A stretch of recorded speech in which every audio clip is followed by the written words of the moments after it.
Okay guys, something amazing just recently happened. Now, this is going to help hugely with the motorization upgradation to all my LEGO locomotives. And you may be wondering, well, what's the difference? Well, this train now has magnet couplings. And as you can see, it is a magnet coupling. And I put a 1x2 tile or skinny on top because the train was not strong enough to hold itself, and the buffers don't look too bad at all. The train functions and works just as well it originally did, and best of all, the train no longer buckles when you push from the front end. As you can see, it works just as well as pulling it forward and push it back. And a great quality of life feature is as easy as pie to decouple the train, and easy as pie to couple it up again. And up it goes.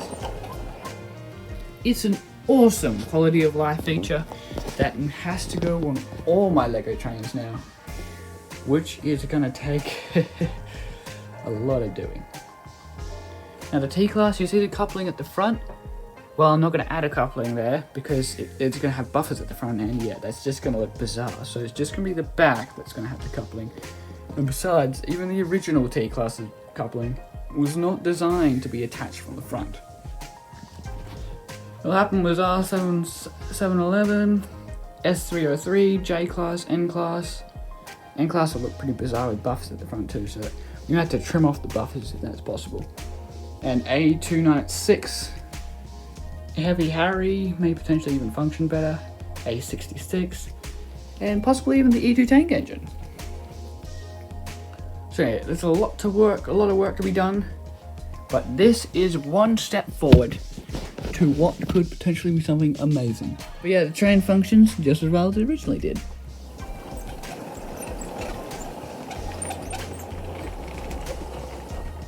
So this will not only make LEGO realistic train scenes a lot more easier, but the trains in general will just look so much better.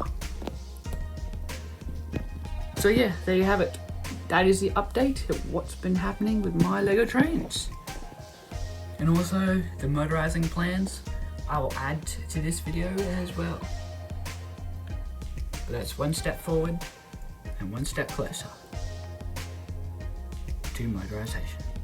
So thank you guys so much for watching this little clip, and without further ado, let's go on to the plans of how I plan to motorize that locomotive.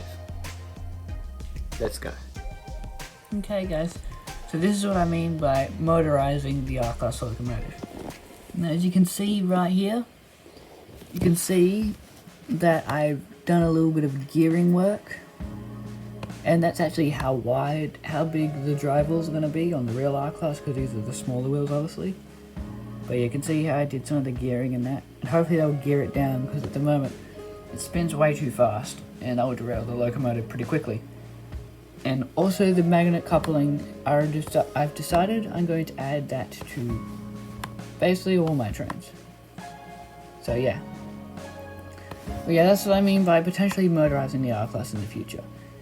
At the moment, the motors that we have is a little bit annoying or confusing, because for some reason the motors don't want to work, which is annoying. So we can't test to see how fast the locomotive is gonna go or not. So at the moment, I have no idea when this is gonna happen in real life.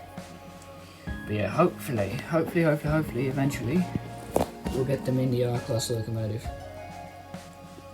So basically, the plan is, you see that motor there? Is to store it in the boiler of the R-Class locomotive, and then an axle comes down from the boiler to the drive wheels, and that's where all the gears come into play. And that way it'll be all motorized. Oh, and the R-Class locomotive has a new coupling too. It's now a magnet. Sadly, we have to use the ones with the buffers because all the other magnets, they're too expensive, and yeah. I have a lot of trains, so yeah, it's going to take a bit, but This definitely looks a lot better, well, a lot more easier to use than those coupling designs there, as you can see. A lot more benefits with the magnet than the original. So yeah, and then the R-Class is loaded, the tender.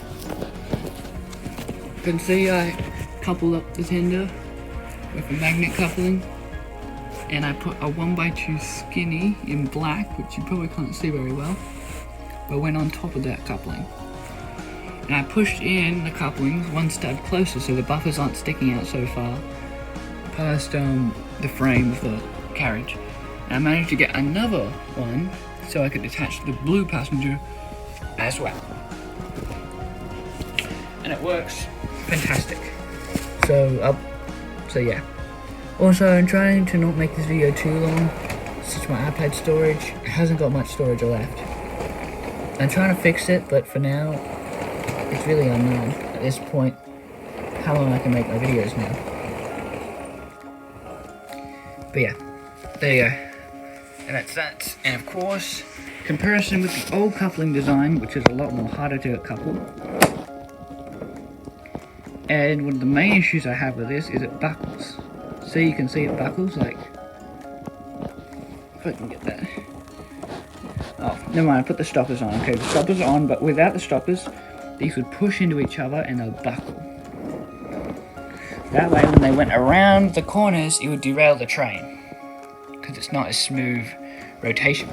Also, it's a lot more harder to disconnect it, and even sometimes, one of these will actually break, come off, and then it's really annoying, and yeah. Magnet couplings are just a piece of cake to disconnect and connect and reconnect. So yeah, so you see what's happening here.